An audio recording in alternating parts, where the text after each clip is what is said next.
ating Gutman Sereno. Okay. Una po sa lahat, malugod po namin kayong tinatanggap dito sa Mangrove Paddle Boat. Ito pong Mangrove Tour, CBST, Community Based for Sustainable Tourism. Ito po ay in-organized year 2000 ng mga sumusunod, Conservation International, Palawan Conservation Corp, Palawan Indio Network Incorporated at ang kasi ng gobyerno, Department of Tourism, City Tourism Office ng Puerto Princesa at ang Puerto Princesa Underground River Management at ating barangay council ng barangay Kapayungan. Ang local partner po o community partner, kanina po yun. Community tour guide na kung saan we are volunteer protecting our nature. Mga taga-saan po sila? Manila. Ako naman po from Bicol. Saan po sa Bicol? Tinambak Marinesor po. Yan naman si Rino from Mindanao. Wow. Hindi ay mga tayo po yung boatman natin si Rino. Rino. Rino. So, malugod po namin kayo tinatanggap dito sa aming lugar. Pangalan po ng ilog na ito, Sabang River. Ito po ang ilog na kuminsan pabalik ang Agos. Ngayon, pabalik ang Agos ngayon eh. Kasi po going to high tide. Brackish water. Mix po ang tubig dito, mix with the fresh water and salt water.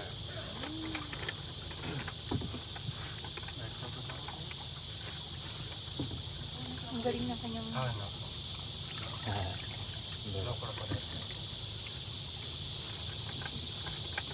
Pasensya lang po kayo, wala akong buhaya dito. Sino pong nag-aanap? Salamat naman. Pero huwag niyo po isasaw-saw ang kamay niyo sa tubig. Ay, naku, ay, wow. Kakasaw-saw ko lang. Baka po mabasa. Tapinan niyo lang na sinupi. Yun lang po, baka mabasa. Ito po mga punong kahoy both side of the river, yan na po yung mangrove trees.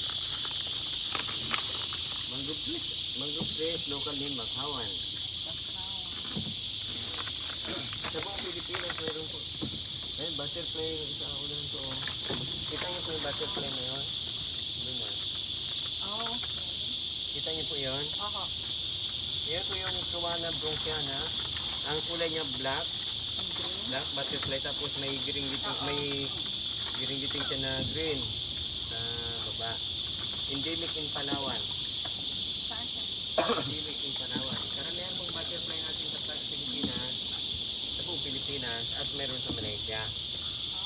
Kung nag-migrate. Pero yung pong, actually, sa butterfly encyclopedia po, karamihan ng butterfly natin sa Pilipinas, may kung siya, yung scientific name niya, may kadugsong siyang Malay. Kasi doon kasi na-discover. Pero yung pong Tuana bronchiana, yung kita natin kanina, endemic in Palawan. Wala sa ibang probinsya. Wala sa ibang Talaga.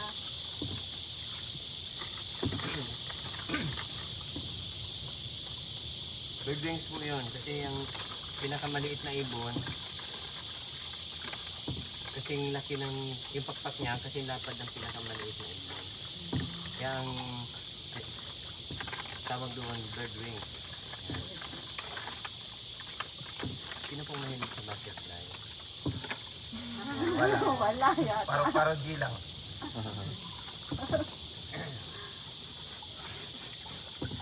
Yan pong mga puno na yan, nakikita yung mga ugat niya galing sa yung sanga nag-uugat, matataas yung ugat niyan. Yan po yung lalaking bakawan. Sa 47 species na meron tayo sa Pilipinas, 4 na klase lang yung makikita natin anong daril yan. Pero doon sa banda gitna niyan at sa malapit na sa land, meron pa yung iba pang species. Ito po, merong bisitang malakas pumunta dito sa amin. Yung ba ito? Noong December 17, bumisita dito si Udit. Hindi man lang nagsuri. Ang dami niyang sinira. First time pong na-experience sa Palawan na magkaroon ng bagyo. Ganun pa kalakas. Amin po sa Bicol bagyo yung lugar. Minsan nabubuo niya yung alphabet. Kompleto. kukumpleto niya. Kung minsan naman, basta halos lahat ng bagyo, abutin kami doon, signal number 1, signal number 2. Binabaha din po ba ito? Ito po, pag bumaha ito, hindi gaano halata. Kasi malapit tayo sa bukana ng ilog.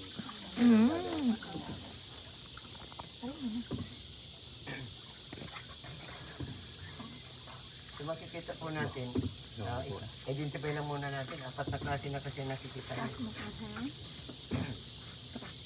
Unahin natin yung walang ugat sa sanga. Ito po, yung walang ugat sa sanga. Kung nakikita nyo, wala siyang ugat sa katawan. Yan po yung busa in mangrove, traditional using for dyeing clothes, pagkulay ng damit, ginagawa rin lipstick.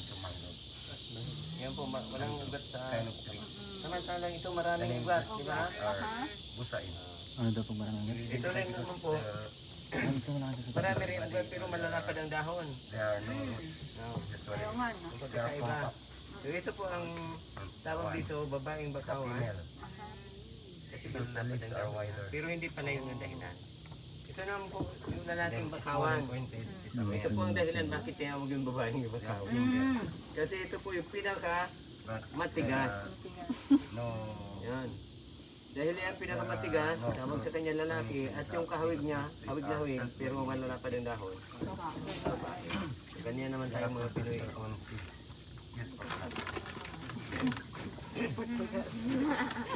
parang ulo. Yung kung lalaking bakawan, yan yung ginagawang patungan ng release ng tren noon. Ay, ano? Papuntang Bicol, di ba? Ang pangunahing sasakyan namin doon sa Bicol noon, hindi pa natatagos yung highway na yan. Mga 1960, mga 1970, hindi pa tagos yung ito kang manok na tinatawag ngayon. Oo. Yan yung sinasabi. So ang sasakyan lang doon, train. Yan, ang patungan po ng release ng train ay yung kabisa niya, yan na po yung lalaking bakawan. So ganun po siya katibay. Ito naman po another species of mangrove, yan na po yung tabigi mangrove. Yung tabigi kulay, parang puno ng bayabas, kulay brown. Oo. So, O di apat na klase na. Ano po, balikan natin tong maraming ugat na to. Yan. Yan po ang dahilan bakit kaya tinawag na mangrove. Kasi ang mga ugat niya parang tao na maraming paa. Parang gustong tumawid dito. Kaya tinawag siyang mangrove nang ibig sabihin man is people, grove is forest. Mangrove. So bakit naman po tinawag na bakawan?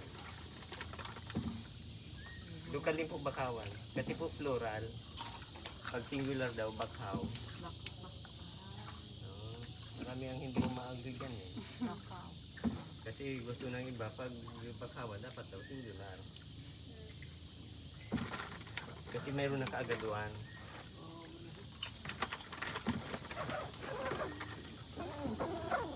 So yan na po yung century-old mangrove forest, estimated more than 100 years old. Ito? Bagal po lumaki yung bakawan. Dahil po sa pag marami sila, ayan, nabawasan lang yan dahil ang dami pong natumba ng bagyo. Nung bago magbagyo po, ito, konti lang nabawas nito. Pero doon maraming nabawas. Nung bago magbagyo, masyado magkakadikit, hindi mo matatanaw yung bundok na yon. Ngayon kita mo na yung bundok. Dahil po doon sa sabay-sabay sila sumubo, nag-aagawan sila sa sikat ng araw, kaya hindi sila tumaas lang. At nag-aagawan sila sa nitrogen, kaya naman mabagal yung paglaki nila. Pero actually po yung mga tao dito, yung matatanda na, katulad ni Mang Johnny, nasa 82 plus na. Mulat sa pool daw, ganyan na yung mangrove na yun eh. Kaya sabi nga, more than 100 years na yun. Hindi po talaga nasaktuhan nila kung ilang edad nyo talaga yan. Sabi nila, wala kasing birth certificate eh. Ano naman, pag nalaman mo daw, pag nalaman mo daw eksaktong edad niyan, mamamatay yan eh. Yung buhay ng puno na yan. Gano'n? Hindi nga. Sabi, pag pinutol mo daw yung puno, makikita mo sa pinagtutulan yung growth rings, annual ring. Mabibilang mo kung ilang edad na saktong edad niya. Pero patay na yun. Diba? So, tama din naman pala. Mamamatay siya pag... Mamamatay siya. Kasi ang pinag-uusapan yung buhay eh. Pero kung yung dati nang patay, ano pa yun, dati na rin patay, hindi na siya mamamatay. Pero yun po, napaka-nipis ng kanyang growth ring. Ay, ito pa ang tanong. Bakit mayroon tayong pinagbabatayan pagbilang ng edad ng puno? Yung annual ring. So, yun po ang hindi sinulat sa aklat eh. So, kung sa amin pong pag-analyze, ito po kasi ang ating bansa, mayroon siyang tag-ulan at tag-araw. At dahil po doon, pag tag-ulan, mabilis lumaki yung puno. So, makikita mong growth rings niya, light color.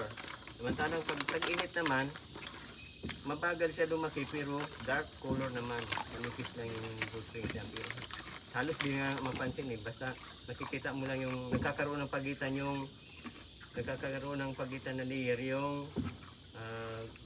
growth rings niya na light color. Yung pagitan niya na yun yung tag-araw. Yan po, meron din naman mga parasite plants na makikita natin dito sa mga puno na yan. Yan po, uplifer, yung malalapad ang dahon. Yan ang maliliit na yan. Tawag namin dito, sigsag. Which one flower? So, sa bawat mga, Connect to the trunk. sa bawat parasite plant po, so, meron kasing estudyante pumunta dito. Gusto yung malaman yung parasitism plant Sometimes ng mga halaman. Ang sabi nung advice daw pumunta sa mangrove. May screw ba kami? Bakit may atlas ba kami? So, yan na lang po, diniscuss namin, in-special namin yung palayo. Mga parasite plants na yun. Sa bawat parasite plant, may mga specific po na insektos o mga kulisap na doon lang nabubuhay.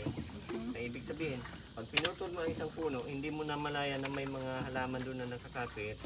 Mamatay din yung mga parasite plants na yun. Mamamatay din yung mga specific na insektos at mga kulisap na yun na doon lang nabubuhay. So mawawala yung pagkabalansi ng ating ecosystem. So ito pong mangrove talk, hindi lang para makita nyo kundi maibahagi din namin sa inyo kung ano yung pinaliwanag po sa amin. Kasi hindi, karaniwan lang po kami mga tao sa komunidad. So yan po yung iba dyan, yung hindi pa nilagyo, estimate sa taas, mga 35 meters. So yan po yung bahay ng anay, yung bukol na yun. Kaya ang anay po, sabi, bakit nakakarating dito sa gitna ng bakawan yung anay? Lumalangoy ba yan? Ang anay po nagkakaroon ng pakpak, yung mother termite.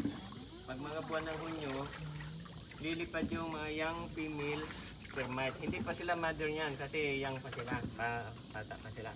Pag mga buwan ng Mayo, Hunyo, may pakpak yung mga young female. Kaya magtutukoy mo na babae yan kasi may pakpak agad yan paglaki niya doon. Ngayon, pag lumipad na po yun, mapapansin mo yan sa mga ilaw, dadapo yan sila.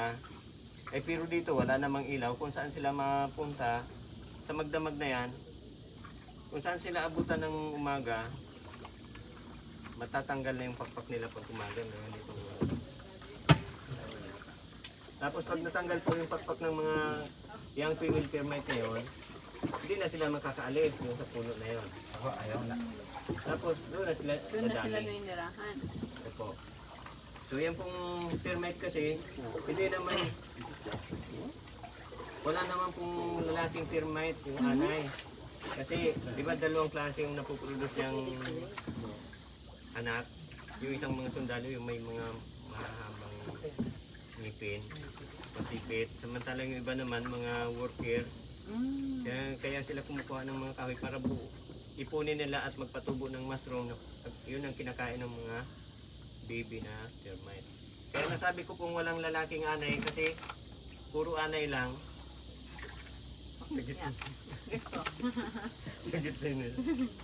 Wala siyang atay. Walang atay. Agad pala. Ayan po, nag-product na yan. Pero totoo po yung diniscuss ko tungkol doon sa termite. Nagkakaroon siya ng pakpak at lumilipad siya. pagkaganon nga, wala nga talaga siyang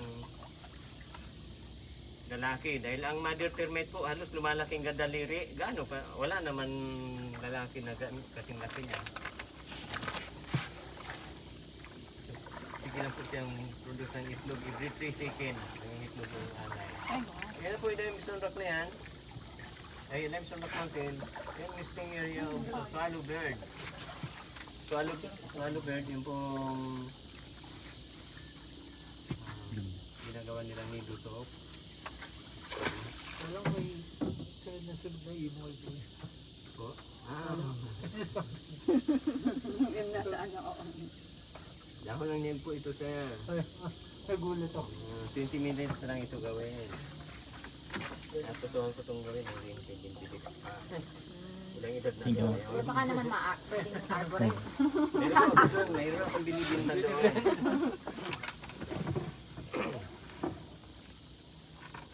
So, hanap po ng magta-try po na maghanap ng kamilok na ating bukman. Pero actually sir, hindi natin actually po hindi natin tiyak na makakahanap siya kasi high tide ngayon. Puti na lang.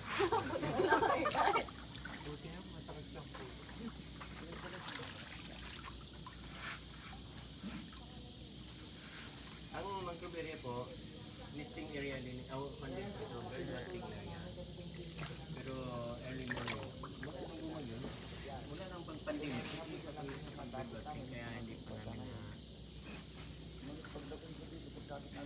papag-assessment kung ano na status ng ibo namin. Pero madalas din naririnig lang namin yung honey.